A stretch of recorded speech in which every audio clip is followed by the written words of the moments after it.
வணக்கம் நண்பர்களே, இந்த வீடியோவில் பஹ்ரைன் நாட்டில் பார்க்க வேண்டிய முக்கியமான சுற்றுலா இடங்களை சுருக்கமாக பார்க்கலாம். முதலில் மனாமா நகரம். இது பஹ்ரைன் நாட்டின் தலைநகரம். நவீன கட்டிடங்கள் மற்றும் பாரம்பரியம் ஒன்றாக கலந்த நகரம். அடுத்ததாக பஹ்ரைன் தேசிய அருங்காட்சியகம். பஹ்ரைன் நாட்டின் வரலாறு, கலாச்சாரம் மற்றும் பழமையான வாழ்க்கை முறையை அறிந்து கொள்ள சிறந்த இடம் இது. மூன்றாவதாக பஹ்ரைன் கோட்டை. யுனெஸ்கோ உலக பாரம்பரிய பட்டியலில் இடம்பெற்ற பழமையான கோட்டை. அடுத்ததாக வாப் அல் பஹ்ரைன்.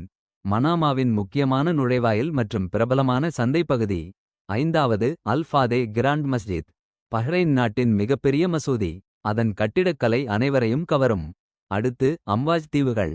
செயற்கையாக உருவாக்கப்பட்ட அழகான தீவுகள். வீடுகள் மற்றும் கடற்கரை அழகு இங்கே காணலாம். ஏழாவதாக பஹ்ரைன் இன்டர்நேஷனல் சர்க்கியூட். உலக புகழ்பெற்ற கார் பந்தயங்கள் நடைபெறும் இடம் இது. அடுத்ததாக ட்ரீ ஆஃப் லைஃப். பாலைவனத்தின் நடுவே நீர் இல்லாமல் வளர்ந்து வரும் மரம். அனைவரையும் ஆச்சரியப்படுத்தும் இடம். ஒன்பதாவது மொஹர்ரத் தீவு. பஹ்ரைனின் பழமையான பாரம்பரியத்தை காட்டும் முக்கியமான பகுதி. இறுதியாக பஹ்ரைன் கடற்கரை. அமைதியான சூழலும் அழகான கடலும் ஓய்வெடுக்க சிறந்த இடமாகும். இந்த வீடியோ உங்களுக்கு பயனுள்ளதாக இருந்தால் ஷேர் பண்ணுங்க.